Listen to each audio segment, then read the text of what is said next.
Good evening, students. I welcome you all to yet another lecture of current affairs presented to you by Gyan Gurukul Safalta Ki Nayi Udan. Before we begin today's lecture, I have an important announcement. आपको पता होगा कि recruitment season जो है वो start हो चुका है. एसएससी ने ऑलमोस्ट 14,500 जो है पोस्ट निकाली है सीजीएल में ही, एंड उसके अलावा 75 पोस्ट जो है वैकेंसीज जो है वो जेकेएसएसबी ने नायब तहसीलदार में निकाली हैं. बैंकिंग के एग्ज़ाम्स, आपके बाकी सब एसएसबी के जो एग्ज़ाम्स हैं, ग्रेजुएट लेवल एग्ज़ाम्स हैं, 10+2 लेवल एग्ज़ाम्स हैं, वो सब भी जो है उसकी रिक्रूटमेंट भी और नोटिफिकेशन आना स्टार्ट हो गई है. तो ज्ञान गुरुकुल ने अपने नए बैचेस लॉन्च करे हैं. आपका नायब तहसीलदार के लिए प्रतिज्ञा बैच लॉन्च किया गया है. सिमिलरली आपका जो एसएससी की जो पोस्ट आई हैं उसके लिए भी बैच लॉन्च किया गया है. तो नए बैचेस हर ऑल्टरनेट डे पर वीकली जो है और वीकली जो है स्टार्ट किए जा रहे हैं.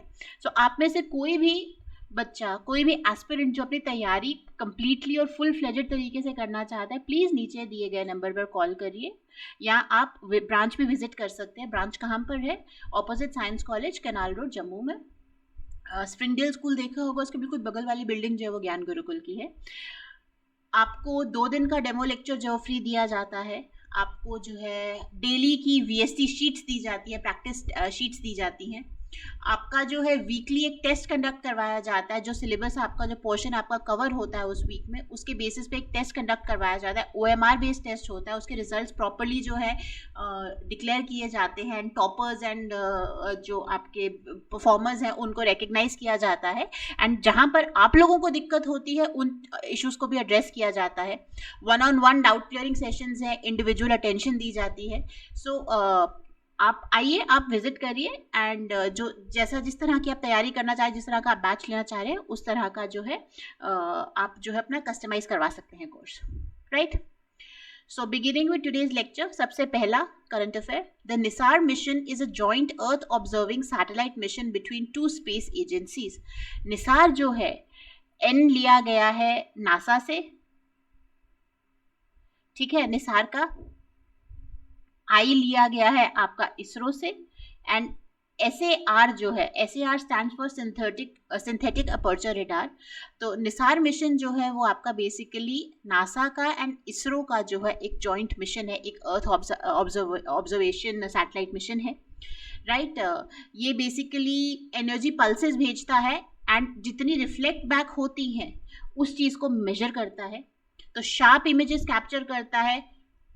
एडवांटेज क्या है सार का ओवर सैटेलाइट्स, जो आपकी ऑप्टिकल सैटेलाइट्स हैं उसके ऊपर इसका क्या एडवांटेज है कि अंधेरे में और क्लाउडी वेदर में भी ये ऑपरेट करता है. तो जो आपके चेंजेस हो रहे हैं, चाहे वो लैंड पर हो रहे हैं, चाहे वो फॉरेस्ट में हो रहे हैं, चाहे वो आपके जो आइस है उसमें चेंजेस हो रहे हैं, उस सब को डिटेक्ट करता है. And soil conditions, natural disasters, इन सब चीज़ों को मैप करने के लिए, मॉनिटर करने के लिए भी बहुत इंपॉर्टेंट है. ठीक है. Extended trajectory long duration hypersonic cruise missile is developed by which organization? ये एक indigenously developed cruise missile है which has been developed by DRDO. Right. ये प्रोजेक्ट विष्णु के अंडर डेवलप की गई है और एक लॉन्ग रेंज मिसाइल है जो हाइपरसोनिक स्पीड्स पर चलती है. इसकी जो स्पीड है it is over almost 5 times the speed of sound. And अगर आपको पता हो स्पीड ऑफ साउंड क्या है, स्पीड ऑफ साउंड इज, हाँ जी, what is the speed of sound? 330 meters per second approximately in air. तो it can be launch, sea से भी लॉन्च की जा सकती है, एयर से भी लॉन्च की जा सकती है, लैंड से भी लॉन्च की जा सकती है. तो इसमें एक फ्लेक्सिबिलिटी है स्ट्राइक कैपेबिलिटीज की, सिर्फ ज़मीन से नहीं, समुंदर से और हवा से भी लॉन्च की जा सकती है. What kind of disease is valley fever that was recently seen in news? Valley fever अगर आपने न्यूज़ में देखा हो, it is basically a fungal infection. ठीक है. और एक नई रिसर्च आई है जो कहती है कि डॉग्स की हेल्प से जो है हम अर्ली स्प्रेड जो है वैली फीवर का वो रोक सकते हैं. So it is a new tool for public health. Valley fever का दूसरा नाम है अक्यूट कोकोडियोडोमाइकोसिस. एक फंगल इन्फेक्शन है which is caused by the coccidioides organisms found in soil. Pacific North West, South Western United States, Mexico, Central America and South America में common है. And infection कैसे spread होती है? जब सॉइल को disturb किया जाता है और पीपल और एनिमल्स जो है इसी सॉइल से निकले गए फंगल स्पोर्स को जो है ब्रीथ करते हैं. और ये फंगल स्पोर्स किसके होते हैं? ये कोकोडियोस ऑर्गेनिजम्स के होते हैं. तो सिम्टम्स पहले तो एब्सेंट हो सकते हैं, या फिर फ्लू या निमोनिया के सिम्टम्स हो सकते हैं, बुखार हो सकता है, थकान हो सकती है, हेडेक हो सकती है, जुकाम हो सकता है, लेकिन 5 से 21 दिन के अंदर अंदर जो है आपके सिम्टम्स अपेयर करना, इसके वैली फीवर के सिम्टम्स अपेयर करना स्टार्ट हो जाते हैं, right. Next question, Kali tiger reserve is located in which state? Kali is in basically Karnataka, and इसका दूसरा नाम है डांडेली आंची टाइगर रिजर्व। ये उत्तर कन्नड़ डिस्ट्रिक्ट में है कर्नाटका के, एंड भीमगढ़ के साथ इसका बॉर्डर लगता है, और राधानगरी और कोयना सेंचुरीज जो महाराष्ट्र में है वहाँ पे उसके साथ भी इसका बॉर्डर लगता है। नाम कहाँ से आया? नाम आया इसका काली रिवर के थ्रू, जो इस रिजर्व के थ्रू फ्लो करती है। Is a vital water source for the reason.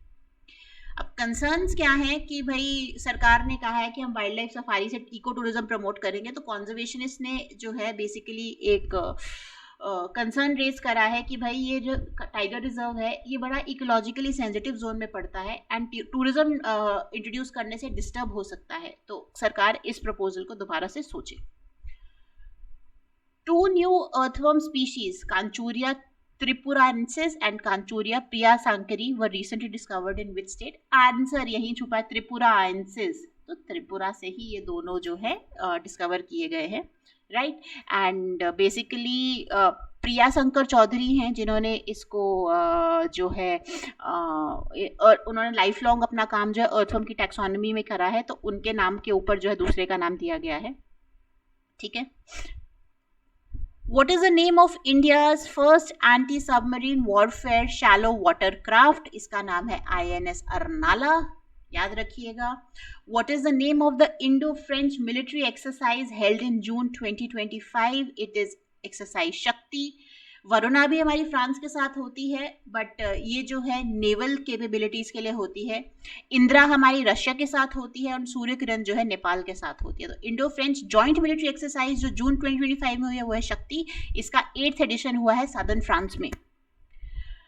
Where was the G7 Summit 2025 held from 16th to 17th June 2025? ये बेसिकली कनाडा में था, प्रधानमंत्री जी गए हुए थे, and it was in a place called Kananaskis in Canada, right? When is the reference date for the upcoming national census in most parts of India? जो census आ रहा है उसकी reference date क्या है? उसकी reference date है 1st March 2027 in maximum parts of India, and this will be the 16th census which will be conducted. Okay. Which state government has launched the Jal Ganga Sanvardhan Abhiyan for water conservation in 2025? तो किस government ने launch करा है? ये Madhya Pradesh government ने launch करा है।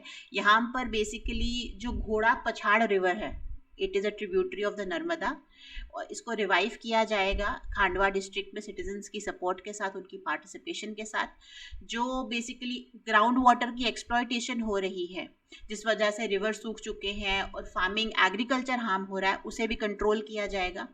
तो इन्होंने कौन से मेथड का इस्तेमाल किया है इस अभियान में? इन्होंने रिज टू वैली मेथड का अभियान का जो किया है मेथड का इस्तेमाल करा है। और वाटर हार्वेस्टिंग स्ट्रक्चर्स जो हैं ऑलमोस्ट जो 33 किलोमीटर्स का स्ट्रेच है खांडवा डिस्ट्रिक्ट में, वहाँ पर बनाए गए थे।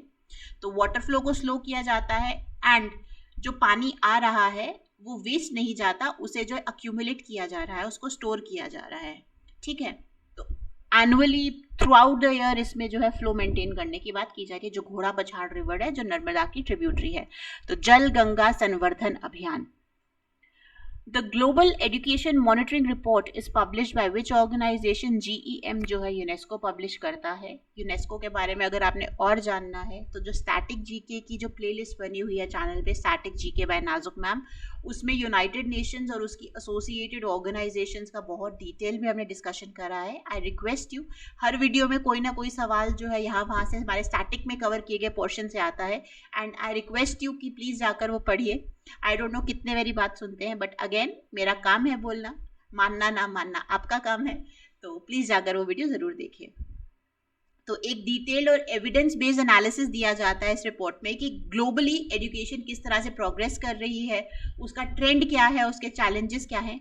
पहली बार जो है 2002 में पहला एडिशन आया था इस रिपोर्ट का, और इसका नाम था education for all global monitoring report.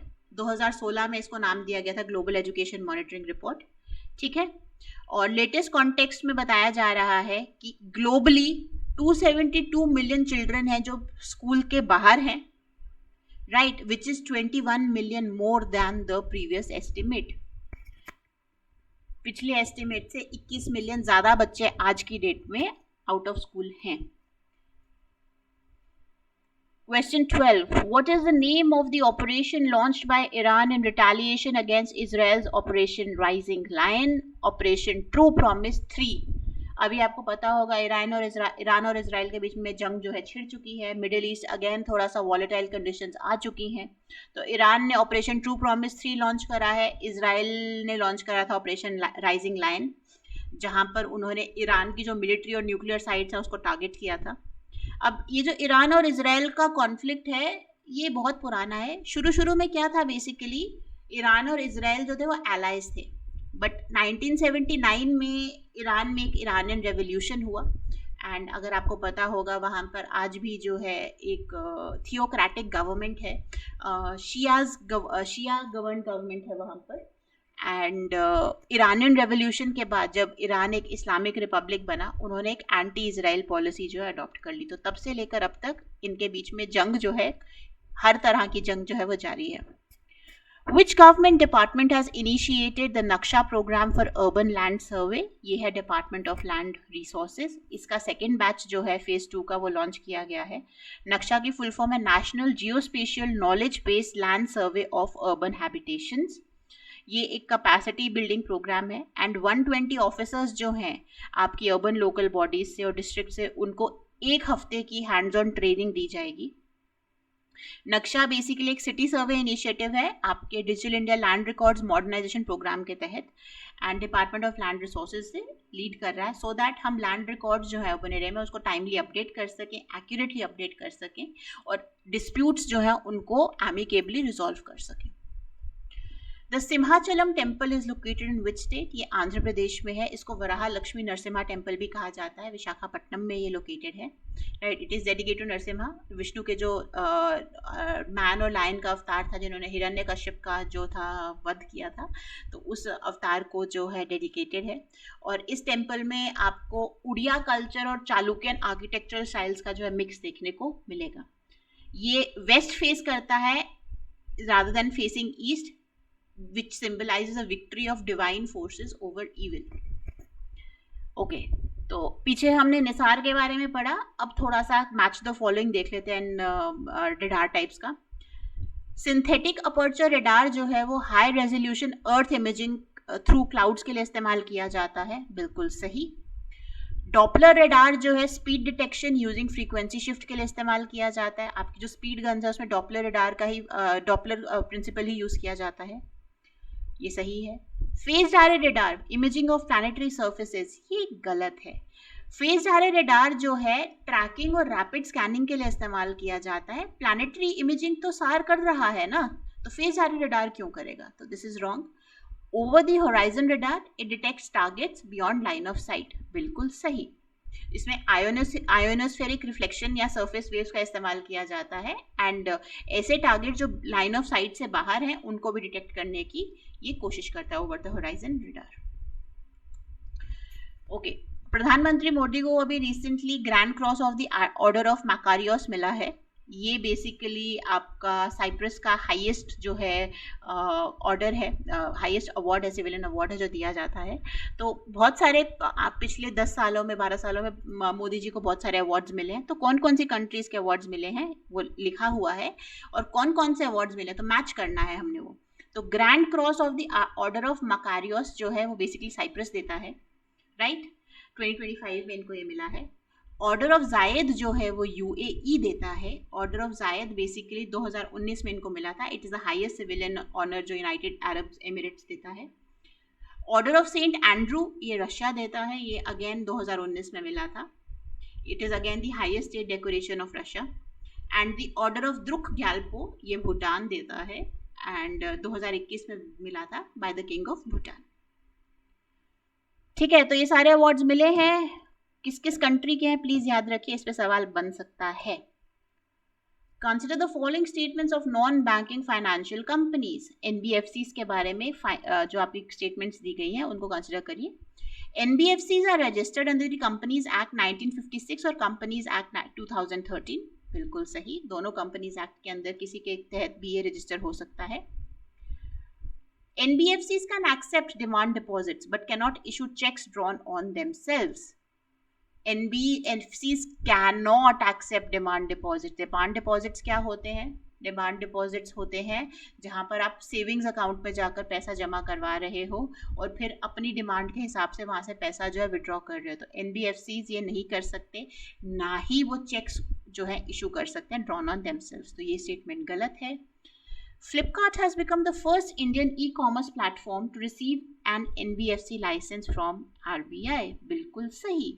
तो पहला स्टेटमेंट सही है, तीसरा स्टेटमेंट सही है, दूसरा वाला गलत है. एक ही क्वेश्चन से हमने 3 फैक्ट्स पढ़े, याद रखिएगा.